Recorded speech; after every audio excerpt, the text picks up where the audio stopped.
अच्छा मैडम आपन को घर कोठी? आम घर होची भुवनेश्वर। अच्छा आपन को घर भी भुवनेश्वर, आम घर भी तो भुवनेश्वर। अच्छा मैडम भुवनेश्वर आपन को घर कोठी? आम घर होची लक्ष्मी सागर रे। अच्छा ताले आपन को घर भी लक्ष्मी सागर रे?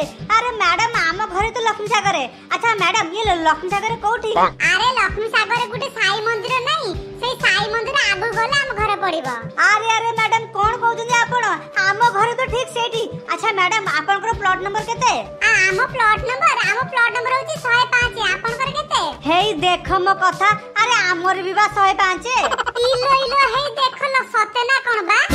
आइए हेटी बा सारे जदी आपन मान को घर गोटिए शहर रे, गोटिए एरिया रे, गोटिए गली रे, गोटिए प्लॉट नंबर रे, ताले आपन दुहे दुहे को चिरि नांती केमिति? आइए हेटी बा कंडक्टर भाई ना किए कहिला हमें दुहे दुहे को चिरिनु? अरे आमे बा दी जण स्वामी स्त्री।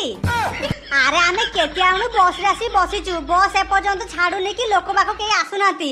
ए सेइत पे भाबिला हमें के टाइम पास कर दबु ना।